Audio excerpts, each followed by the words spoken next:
Welcome to the Life Unlimited podcast with Larry Heller. You deserve complete financial advice so you can confidently live your life your way, for life. Now, let's get into this week's podcast episode.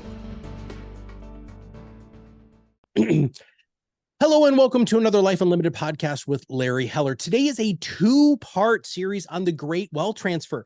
Larry and I were talking a little while ago and he was like, hey, Matt, what are you hearing? Because I go to a lot of conferences, and what we found out is this is the topic that all financial advisors are talking about at all of these conferences, because it is $74 trillion over the next 10 to 15 years that is going to be transferred. And so I said to Larry, man, this is like right in your wheelhouse with everything that you guys do at Heller Wealth Management. So Larry, welcome to the show. Hi, Matt. Thanks. Great to be here again, as usual. Right. So we're going to do this in a two-part series. So let's talk about what part one and what part two is going to be, and then let's dive into part one. Yeah. So part one is going to be from your parents' perspective. So if you're a baby boomer and you're going to be transferring money to the next generation, mostly the millennials, this is going to be from your perspective.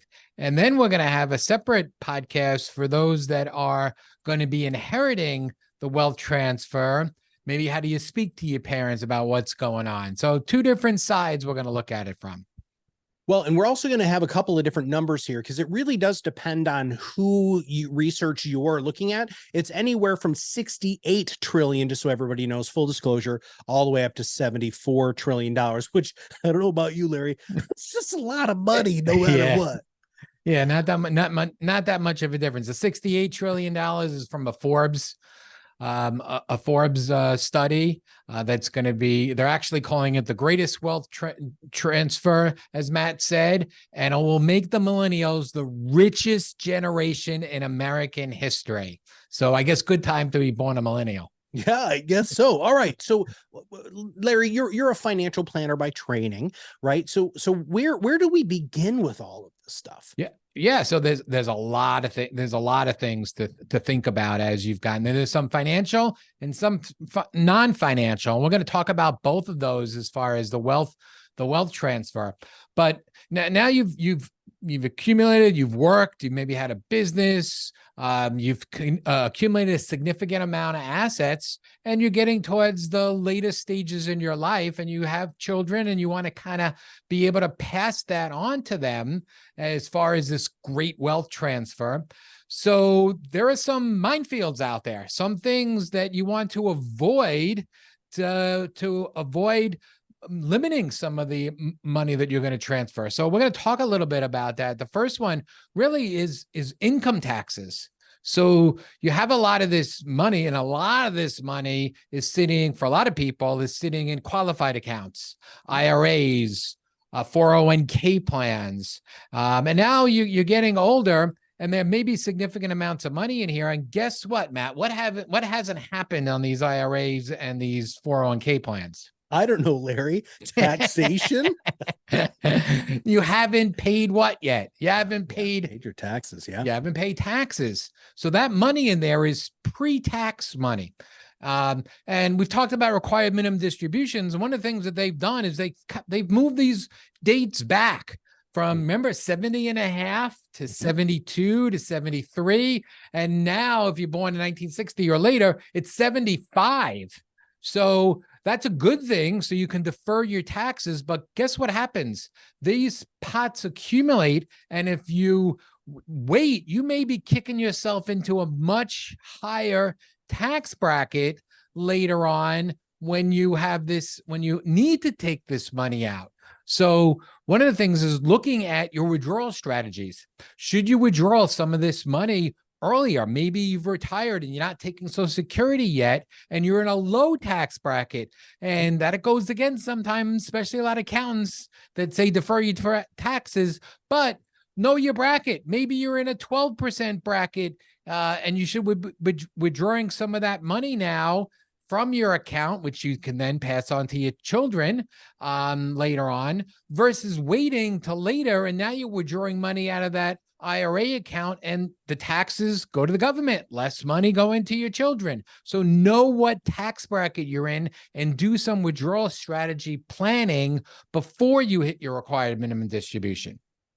Now, you have done podcasts previously on Roth conversions, but I know that's going to be a big part of this aspect of this great wealth transfer. So in IRAs and 401k plans, would you mind giving us a little bit of a brief synopsis on how one makes those decisions? Absolutely. There's a couple of different decisions. So again, we're talking about the tax brackets you're in. So if you're going to be in a lower tax bracket before your required minimum distribution, maybe you convert some of that instead of taking it out of your IRA. Maybe you convert that into a Roth, and now that money grows for you. So there is where later on you're in a higher tax bracket. So the Roth conversion is really two things. One is a Roth conversion for yourself. Does it make sense? Is it beneficial for yourself or your spouse?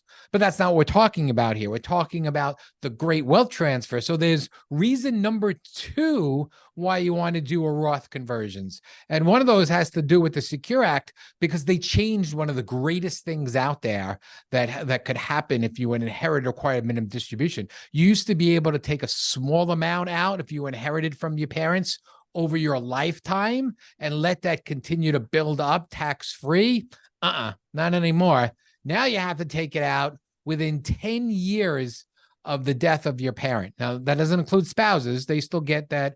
They don't have to do that. But anyone else has to withdraw it over 10 years. So guess what? Let's say you're 42, 45, and unfortunately your parents dies, and now you inherited that money. And guess what you can be for the next 10 years? You can be in your prime earnings. So now you're in the highest tax bracket, and federal and state are over 40%. So now you've inherited this money that your parents worked really hard from, and four out of every $10 is going to go to the government, because those 10 years you're in the highest bracket. But if your parents are willing to pay some of these taxes, they could convert it at a low tax bracket. Maybe not even 12, maybe 24. It doesn't really, you don't really know. That's why having some of these conversations with your children while you're alive is great, because you can plan together. So maybe them paying these taxes. And a lot of times we have a lot of clients out there. We just had a conversation with one. They're well off. They don't need the money from their IRAs. It's not going to do anything for them. So the only thing they're willing to do is do this for their children and possibly even their grandchildren. So if they can pay the taxes for themselves and give money to the next generation, they could do that at a much less income taxes. The wealth transfer now is more in your pocket. So these are Roth conversions, and having these conversations every year, especially towards the end of the year when you know what your taxes are going to be, are super important. So before it's too late in 2023, determine if a Roth conversion makes sense for you. Well, and there's a lot going on there. And I need to kind of take some of that apart and have you elaborate a little bit, because you were just talking about actually sitting down with the mom and dad, for lack of a better description, and the kids, and having this tax discussion as something that is a family meeting, which is really, really, really important, especially for mom and dad who are going to be transferring this money to the kids. Do you have any experience with that specifically already? No, absolutely. So there's a lot of things. We'll talk about some of the non-financial things and the reasons why you want to start bringing in your children. Now, a lot of parents don't want their kids to know what they have. Especially maybe a previous generation, but that's not the best thing, because you may get sick or you get ill. Eventually you're going to die. So having planning opportunities to talk about minimizing finances or guaranteeing their wishes, which we'll talk about in some of the non-financial. So a lot of times we'll have a meeting with the parents, and they're like, great idea. And then we'll bring their children in and we'll have a joint planning meeting on both their financial aspects, but also the non-financial aspects, and some of their wishes. So everybody's on the same page. And after there are certain ages where the parents are, the children are adult children in a lot of times. And so it's fine to bring them in, but I'm still amazed that there are certain people that just don't want to do that. And that could cost you a lot of money. And even on the non-financial, I was going to wait till later, but just one of the stories that we had a client that almost paid for their funeral twice. Because the parents had gotten older, one spouse died. He had prepaid the funeral, never told his children. Oh. And luckily, the housekeeper going through the paperwork a day before the funeral said, look what I found. So having those conversations with your children so there's nothing like that can happen is so important. Well, and I'm gonna have you dive in much more deeply into the non-financial, the psychological, the relational components of having these family meetings. But before we get entirely off taxes, I want to have you rewind a little bit, because so we talked about income taxes. Now let's talk about in the minimization potentially of estate taxes and estate planning stuff. So where are you going to take that from here? Yeah. So a lot of people don't have estate tax issues. There are some pretty significant numbers you have to reach before you have to do that. We're going to have a whole separate podcast on estate tax planning. And right now it's almost $13 million. And if you're married, it's $26 million. It's going to sunset, which means it's going back to the old laws in 2025, the end of 2025. So we're going to go back down to maybe 7 million each.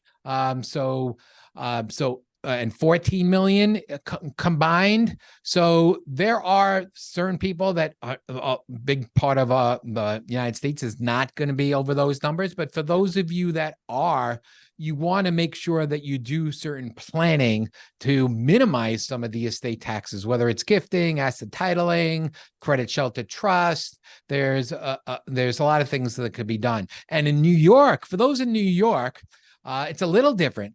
Because in New York, you don't combine the two for husband and wife, so it's properly. So making sure that if you're over the $7 million, roughly $7 million in New York, if you're over it by a little bit, it's called the cliff tax, and you're taxed from $1. So it could be 7 figures that you owe right from the beginning. So, and there's no portability. So what you want to make sure that you do, you want to make sure that you have your assets titled right, and you want to make sure that things are set up. And there's so many different estate tax ramifications, but you've built all this money up. And if you can legally put some things in place to avoid these taxes, it could be millions and millions of dollars. And there's so many other strategies as far as irrevocable trust and insurance and other types of strategies to do this. But the wealthiest people really need to plan for this. And you hear a lot of people that don't plan for this. I'm going to date myself a little bit, but a former NFL owner, I don't know if you know this, Matt, but Joe Robbie was the NFL owner of the Miami Dolphins. And when he died, his kids were forced to sell the team because they didn't have an estate plan and there was no money to pay the estate taxes because the team was worth so much more. So just making sure that you have a game plan in place and to find ways to minimize your estate taxes. Larry, many moons ago, I actually worked with a CFP CPA JD. He was an estate planning attorney, a CPA, and a financial advisor. A little smart for his own good. And I went to one of his seminars at one point, and the beginning of the seminars were pictures of all of these famous people who died without estate plans, right? And so, you look at Prince and Elvis, and all of these people who are really, really famous, who you would like, oh, of course their people got it all taken care of. A lot of people don't. So, this can really be a wake-up call. If you are in that 7 to 14 million range, even if you're not, you still need to sit down with an estate planning attorney and a qualified financial advisor to make sure that you're making those right money moves, right? Yeah, money moves and some non-financial aspects, which some are related to money or not, that we're going to talk about in a second. So before we get into the non-financial, there's a special offer for our listeners. Hello, Life Unlimited listeners. We have some valuable information to share with you today. At Hello Wealth Management, we're all about helping you achieve financial resilience. And we've got an insightful offer for you. You've likely heard about financial resilience, the ability to navigate life's challenges, But have you considered financial resilience? How well prepared are your finances for life's unexpected turns or fluctuations of the markets? Our team of certified financial planners specializes in financial resilience and has created a unique tool called the Financial Resilience Assessment. It's designed to assess your financial readiness and preparedness. Have you ever wondered how financially secure you'd be in the face of a significant life change, such as retirement, the loss of a loved one, or divorce? As a dedicated Life Unlimited podcast listener, you can schedule your free financial resilience assessment without any obligation. Take advantage of this opportunity to gain valuable insights into your financial well-being. To request your assessment, simply click the link in the podcast description. And now back to our podcast. All right, Larry. So let's dive into what a lot of financial services professionals, in my experience, shy away from, which is the other aspect of this very important great wealth transfer conversation, which is the non-financial components of it. You have a lot of experience here just in who you are and how you interact with your clients. Let's talk about some of the things that you bring up during these conversations that aren't necessarily about the actual money and the numbers. Yeah, I mean that's so important, and we talk a lot about that. I mean, the non-financial, not even while you're dying, but while you're living. We have a whole book on Retire Right that talks about that your second act, that when you retire, you have another 30 years, and what are you going to do, and what's your purpose, and how do you make sure that you get to enjoy that? And that's a whole separate podcast. But some of the non-financials, as far as the wealth transfers, one of them has to do with asset protection, that from two things that we've seen, and one is from a long-term illness. And a long-term illness could really have an impact, not only the wealth transfer, but even if you're married, the impact on the other spouse, because it's so expensive for the care and how to do that. So do you have a long-term care insurance? Has a game plan been set up? Has been talked about? What are your wishes? Some people want to make sure no matter what, they stay in their home. Some people are okay going to assisted living facilities. And unfortunately, there are certain instances where there's a significant amount of money, but they want to protect it. And do you do what's called asset protection trust? So protecting some of these assets from maybe not just the wealth transfer entirely, but just making sure that you have enough to take care of yourself. And the second one is scams, and everyone's starting to hear some of these stories. And we've heard them recently. We've had multiple clients that unfortunately we've heard from that their parents were scammed out of X amount of money. They had to give money. Their grandchild was being held up and detained, and they have to wire us money. So it's important to have those conversations when they get older. And unfortunately, they may not want to give up some of this control over their money and doing that, but taking over that at a certain period of time could avoid losing tens, sometimes hundreds of thousands of dollars to these scam artists that are very good. So I've had conversations with a few people that have gone through this, and they've explained the scenarios and how they've gotten taken, and they're really, really good. And unfortunately, as you get older, you're kind of susceptible to that. So having those conversations, maybe bringing in a third party to pay the bills, which is not just for scams, but making sure that their bills are paid, including a long-term care insurance policy. Having those conversations as your parents get older is tough, but bringing it to the child, we'll talk about the other way around. But if you see that, you want to make sure that something's wrong, go to your children, have those conversations with them, and bring them into that. So that's part of the asset protection on the non-financial. And then it's really some of the the critical documents and actually how things get passed. I can't tell you. You mentioned how many famous people have died without an estate plan, but there are so many people out there, smart, wealthy people, and they don't have the right planning documents. I mean, people do think that they're immortal and they're going to go on forever. I have time to do it. I'll have time to do that. I have time. But you don't even know when that time is up. So making sure you have the right documents, the right wills, the right healthcare proxy, who's someone to make medical decisions for you, the right power of attorney in case you can't pay your own bills and somebody needs to come into place. And now a lot of states, especially New York, has had delays in passing money to the next generation through probate. Before COVID, probate. So when you die, your assets would go through probate, certain of your assets, and the local government would sign off on it. And 4 to 6 weeks later, it would go to the next generation. Now it's taking 9 months and sometimes longer. So does it make sense to what's called a revocable trust to eliminate or avoid having to go through probate, so the assets can transfer? Not that the kids need it so that quickly, but they may need to pay some final bills. They may want to sell the house. So there are simple things to do to pass these along. And just, knowing one of the other 9 financials happened in my own life, my own mom. I had to take her to the hospital. Unfortunately, she wasn't able to talk.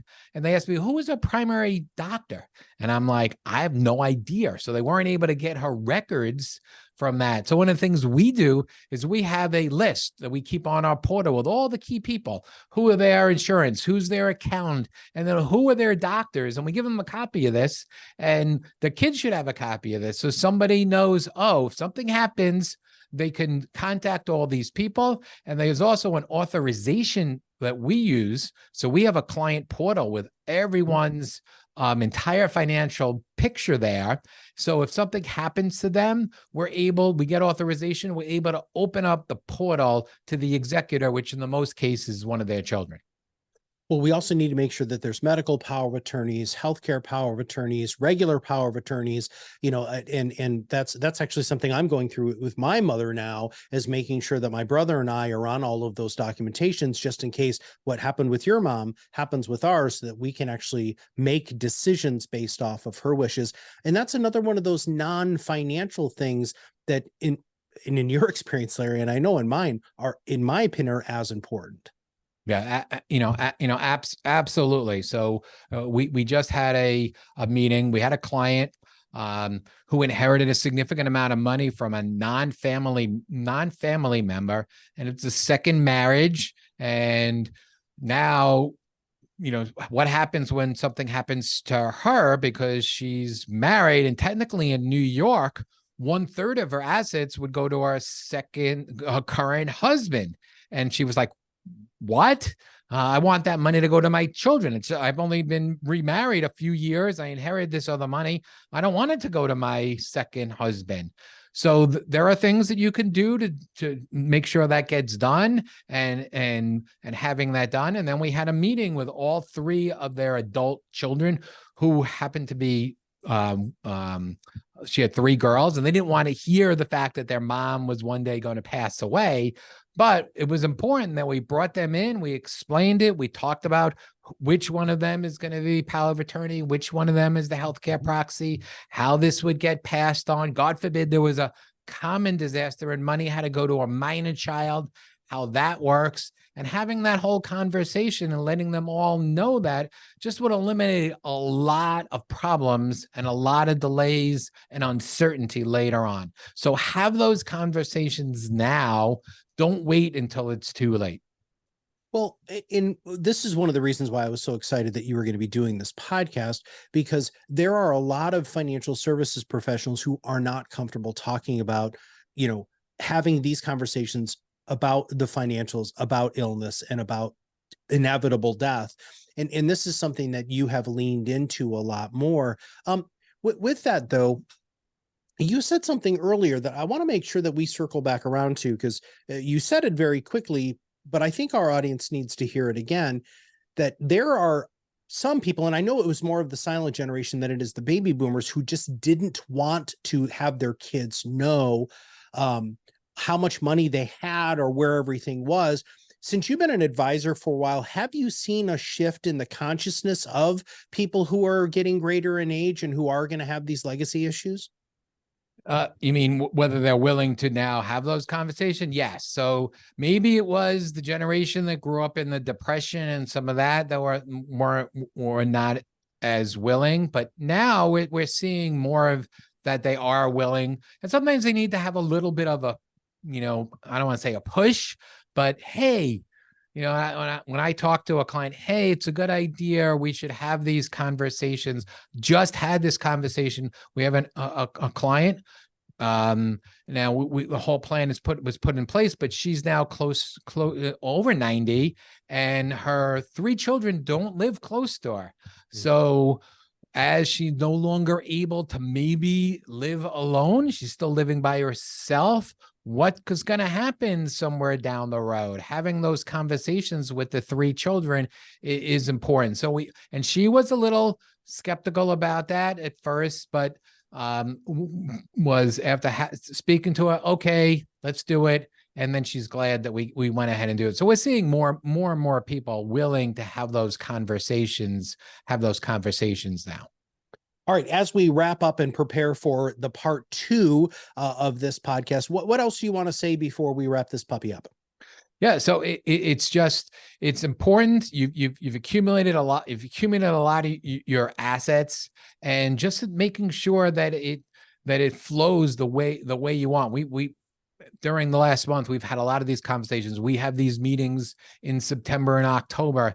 And I think they're more appreciated of these meetings than when we have some of the investment meetings and showing them the rates of return, that they're really appreciated that we're having these conversations, because it sparks some things that they may not have done that they want to do, or maybe want to change, or they want to update.